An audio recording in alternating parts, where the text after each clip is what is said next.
Cook with Nargis চ্যানেলে সবাইকে স্বাগত। আজ আমি মোরলা মাছের বাটি চচ্চড়ি করে দেখাবো। এর জন্য আমি 250 গ্রামের মতো মোরলা মাছ নিয়ে নিয়েছি। দুটো মিডিয়াম সাইজের আলু সরু সরু করে কেটে নিয়েছি।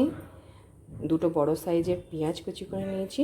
নুন, হলুদ, সর্ষের গুঁড়ো নুন দিয়ে ভিজিয়ে রেখেছি। ধনেপাতা গুঁড়ো, দুটো মিডিয়াম সাইজের টমেটো টুকরো, 3টে কাঁচা চেরা লঙ্কা। এবার আমি যে প্যানে রান্নাটা করব সেই প্যানের মধ্যে মাছগুলো ঢেলে দিলাম।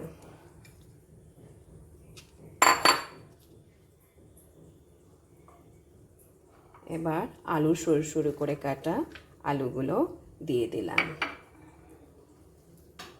পেঁয়াজ কুচি দিয়ে দিলাম। টমেটো কুচি দিয়ে দিলাম। 3টে চেরা কাঁচা লঙ্কা,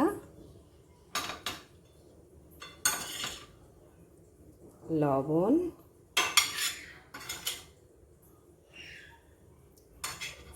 হলুদের গুঁড়ো,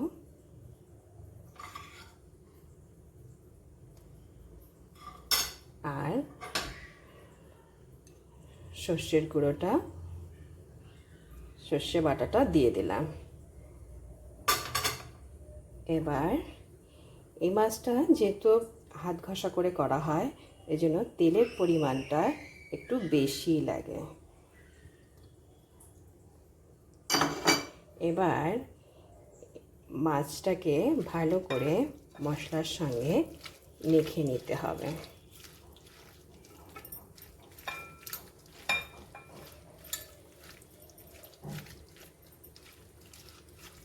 ভালো করে মাখানো হয়ে গেছে।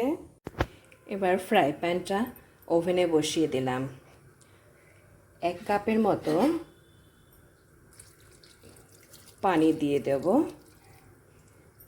দিয়ে ঢাকা বন্ধ করে ফুটতে দেব। ফোটা পর্যন্ত হাই ফ্লেমেই রাখবো। তারপর ফুটে গেলে মিডিয়াম টু লো ফ্লেমে প্রায় 7 থেকে 8 মিনিট রান্না করব। 7 থেকে 8 মিনিট মিডিয়াম টু লো ফ্লেমে রান্না করে নিয়েছি। এবার ঢাকা খুলে দেখা যাক মাছ আলু সুসিদ্ধ হয়েছে কিনা।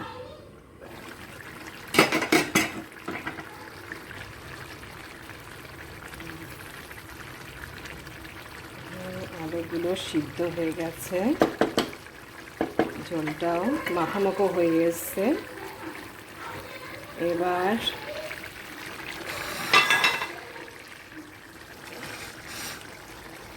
একটু ধনেপাতা কুচি দিয়ে গ্যাসের ফ্লেমটা বন্ধ করে দেব। গ্যাসের ফ্লেমটা বন্ধ করে দিয়েছি। এইভাবে কিছুক্ষণ রেখে দেব।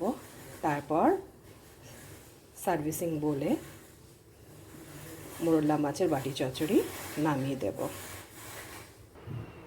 গরম গরম মোরলা মাছের বাটি চচ্চড়ি রেডি।